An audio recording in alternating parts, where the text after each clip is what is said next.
So we are just at the very tail end of the 2024-2025 school year. And in this video, I want to share with you my four favorite pieces of curriculum that we have used in this school year and why I love them.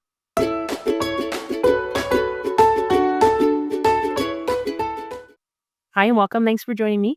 So if you're new, I'm homeschooling mom to three. I'm also a homeschool graduate.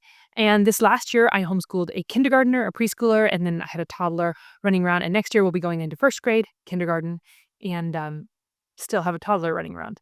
And in this video, I'm going to be sharing with you my four favorite pieces of curriculum that we used this year and what about them I really, really liked. To give you a little bit of detail, not just that I like them, but what in specific makes them stand out to me.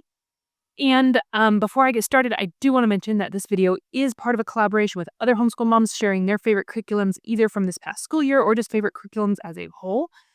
So I will be linking that playlist below in the description, so check that out when you're done with this video. And the collaboration is being hosted by CJ over at Homeschooling Through High School and Stephanie at Schulte's Sweetie Homeschool. And I will be linking their channels below. They have lots of information, lots of videos there, so check them out as well if you're interested. Okay, so I have picked four from this school year just that I love, that I plan to continue using as a result. And I'm going to start in no particular order, but we're going to start first with Logic of English Foundations. I used this series with my now kindergartner last year and part of this year. We went through to level C, and I love it. I love it. And we are now using this with my current preschooler. We'll be moving into kindergarten, still using this, and we are on level B with her. So, what in particular do I love about this? Okay, my probably number one thing that I love about this curriculum is the way they approach blending. Blending is a challenge for kids. Not all kids, but some kids. And I know because I see posted online regularly, like, how do you get your kids to blend? How did it struggle? Like, they can sound out the sounds, but they can't blend them neatly. And I feel like, at least for the two kids I've done this with, and we're past that initial blending stage with my second daughter now, it has been almost effortless when it gets to blending. So what they do is they separate blending out, and they do it in advance of the reading. So what I mean by that is they start, teaching your children the letter sounds, the vowel sounds, normal curriculum. But then what they do on the side of that, before they even have your kids start approaching words, is they start having you segment words out to the child. So for instance, I would have the word bat and I would say bat, and my daughter would look at me and go bat. And they would have you do that with lots and lots of words, one syllable or two syllable, even up to three syllable eventually words. And then they have you reverse the role. And after a child's done that for a while, they have your child do the segmenting out. So you give her the word. Can you segment out the word dog? Do the d, g. Now, the reason this is so excellent is because your daughter or son, your child, is not struggling with looking at the letters, recognizing what they are, what sounds they make, and then the next one, what sound it makes the next one, and then trying to do the skill of blending along with the work of recognizing and sounding out letters. They're learning the skill separately. And so when they finally do have your child look at a word with the sounds they've learned and sound it out, your child has already gained the skill of hearing those sounds, cat, and saying cat. Like, they've already in their mind been able to put the pieces together so that when they are looking at a word, they're not struggling with both sounding it out and blending it. They're really only having to sound it out, and their brain has already learned how to blend it. So not until the middle of the book do they even have your child start sounding out words in that way. They really work in advance in a lot of pre-blending, just oral lesson between you and the child, so that when they finally have to read it themselves, blending is already natural to them. And for both of my daughters, it has worked seamlessly. And I love that about it. So that would be probably my number one. The way they approach blending has just made it easy. You haven't struggled with it. And to be fair, my older daughter was just a natural when it came to reading. She was one of those kids you could have taught using just about anything. And so I loved this curriculum, but then there was this little piece in my mind saying, well, was it my daughter that just flew through it, or was it the curriculum? So then coming into it this year with my second daughter, who's not behind, but definitely not ahead, and has struggled with her letters a little bit more, it's just not as natural to her. And it still has worked seamlessly with her. I'm like, okay, yeah, this works. So it's not just that my first daughter was really good at it. This is actually working for both my children, who are very different learners in their reading styles. Okay, another thing that I like about it is Logic of English incorporates spelling along with reading. Now, when I say spelling, I don't mean hardest, like hardcore, we're doing lists of words or anything like that. You're helping your child walk through both decoding with reading and encoding with spelling. And for me, I don't focus on the spelling, it's not the center of our lesson, but I do really like this dynamic in the lesson because I think when we introduce a new sound, er, er. For my daughter, we work with that, we read with it, we talk about it, we learn it, we play with it. But for her to take it in the same lesson that she's been introduced into it and start using it herself to say her and her to take the H and then the ER and put them together, and I'll help her as much as is needed. I think it actually adds another level of mental engagement with that sound and helps her to remember it better.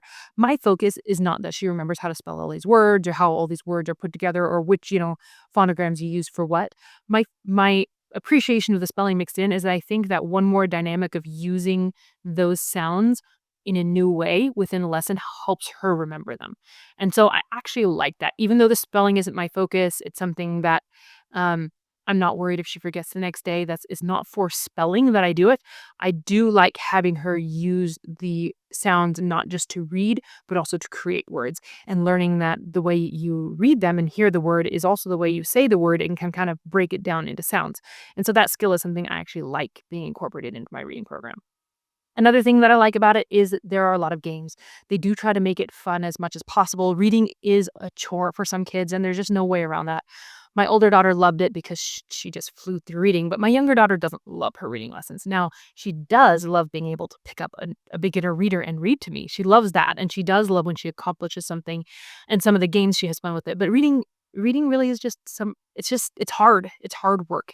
And so I do like that they incorporate some games. They do try to have some fun.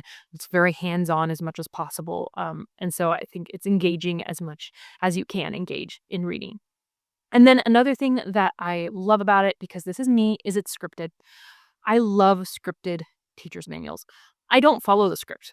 I don't read it word for word, but I love seeing a script there so I know exactly what I'm trying to teach my child, and then I can go with it from there. Like, if I can read it and go, "Oh, that's exactly what I want my child to do," then I can take that and kind of ad lib on my own. But I love scripted material because it just leaves me in no doubt of where we're going, no doubt of what my child's supposed to learn, no doubt of what I'm supposed to be teaching. And then when I get stuck into something I don't know what to teach, I can use a script, but I really don't use it word for word with any of my materials, but I like having it. So that would be number 4.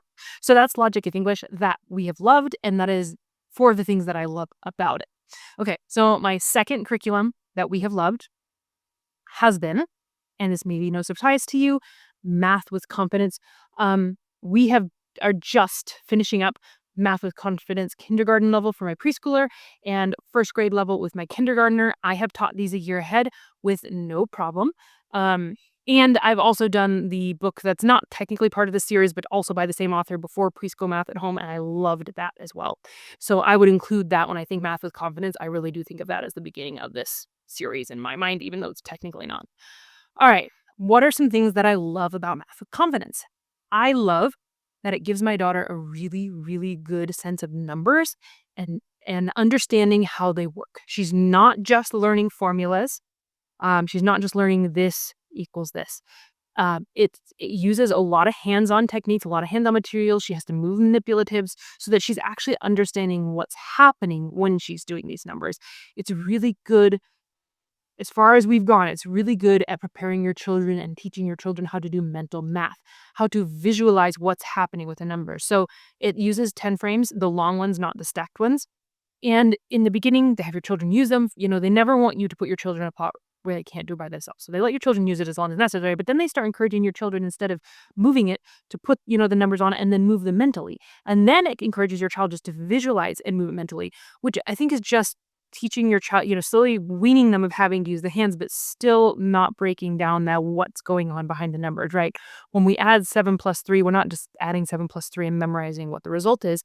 My daughter understands how if you have 7 here and you put 3 on, it makes 10. And she understands the breaking down of those numbers.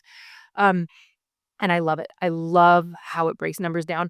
But I also love that this is such a gentle approach. I don't even know how she does it.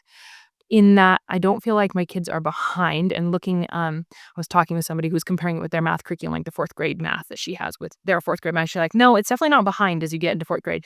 But it's gentle, it's approachable, it breaks it down into really easy bite-sized pieces for your kids.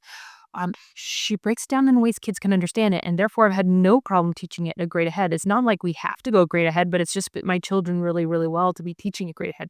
And we'll stop if they hit struggles with that, we'll slow down. But if they don't, I see no problem doing it. And I just love that I feel like my children are getting a thorough understanding of numbers that's not overwhelming them.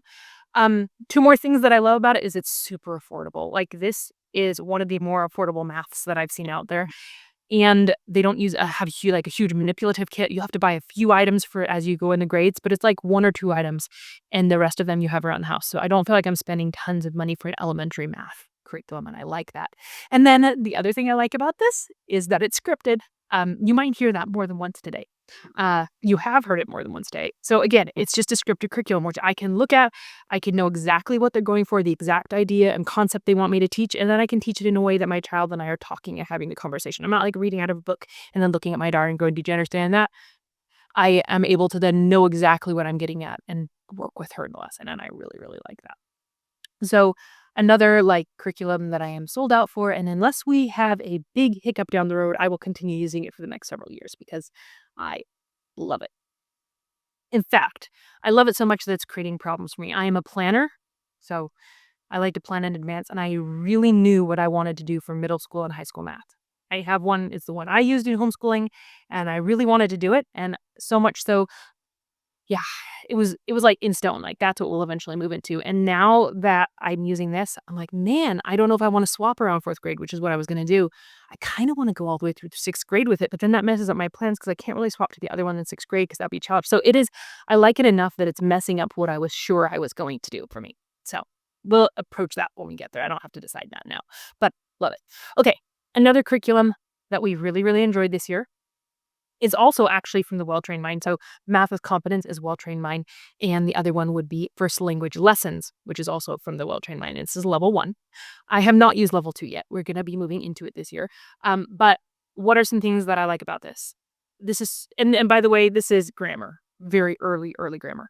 So this is simple. It's super simple and easy to understand. I don't feel like it's been a challenge. This has been one of those curriculums that all year has not caused tears. Not that curriculum generally causes tears, but with everything, even things we love, even the curriculum that we love, reading, math, like there's always a point where a child gets frustrated and you don't know how to deal with it. And so you both are frustrated, right? That always happens. I don't know if we ever hit that wall, maybe once with this curriculum. It was always just incremental, teeny baby steps that held my daughter's hand.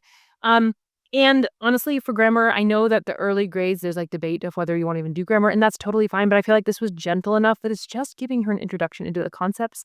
And it's not like we're doing any deep, hard grammar. We're just kind of learning about it. Um, it's super repetitive. So for young children, it was easy to do with a 5-year-old this year because it just goes back, it repeats, it refreshes. You're not like learning something and moving on. You're learning something and then you talk about it within the next lesson and within the next lesson. You keep it just it repeats, and so they memorize it because it repeats. And so I do like that. I also kind of appreciated that it has some poetry memorization and some picture and story narration. So there's stories and then there's questions you ask about the stories, or pictures and questions you ask about the pictures. That kind of broke up the grammar and gave some other aspects of language arts and just engaging your kids in conversation and teaching them to answer with complete sentences and all of that. And I like that. And then the other thing I really like about it is, wait for it, it's scripted. I'm not going to explain, again, a third time why I like scripted lessons. I think you guys will have picked up on that by now.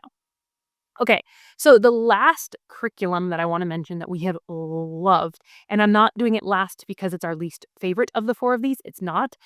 And I don't even know how I'd rank the 4 of these, honestly. I like them.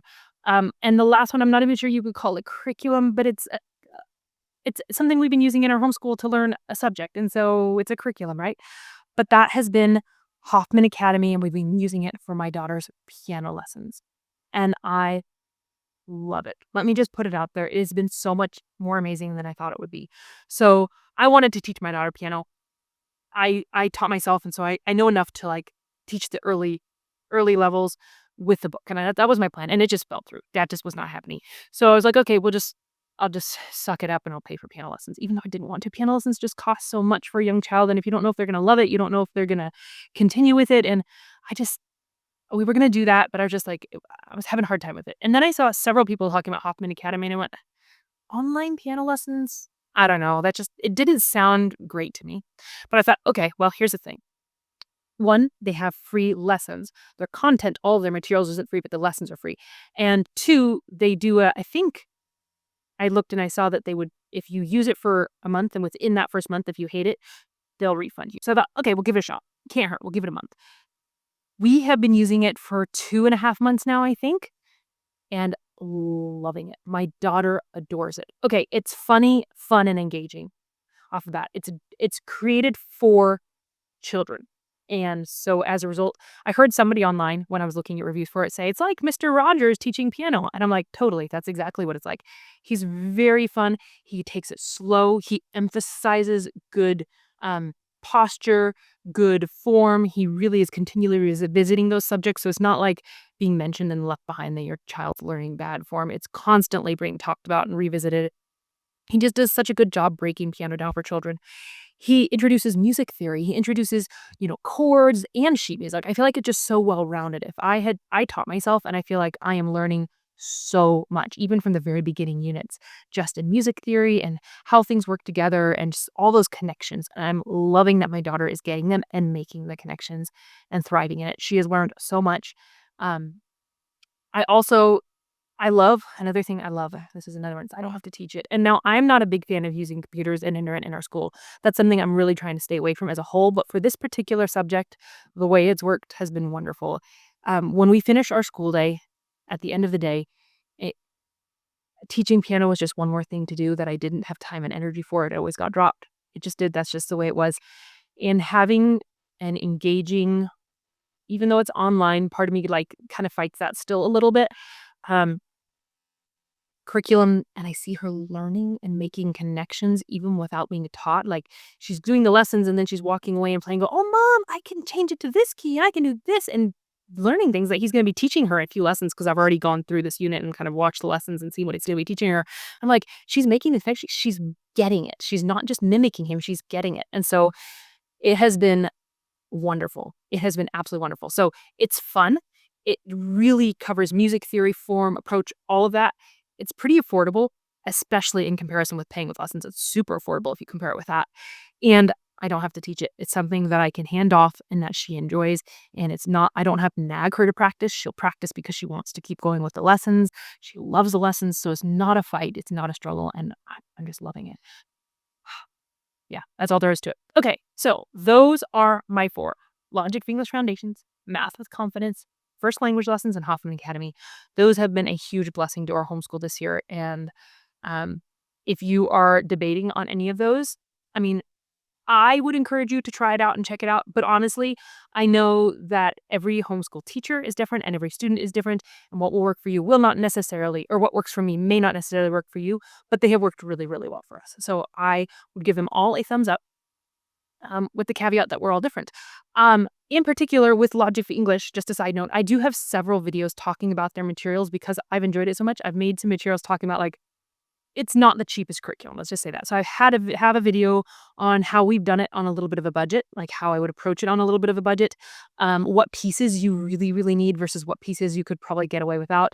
And I did a comparison on, like, the older and newer editions of the teacher's manuals, because if you're looking to buy used, knowing what edition you need or what the differences in editions are was super helpful. So if that is of interest to you, I will link all of those below.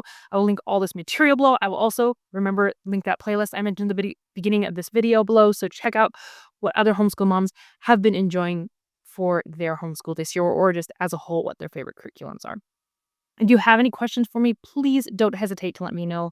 And I would love to know what your favorite curriculums have been from this year as well. So please comment this below and share with us. And if I haven't heard of them, I'll go check them out. And as always, I hope you guys are having a wonderful week and that wrapping up your homeschool is going well, and that you're looking forward to your summer.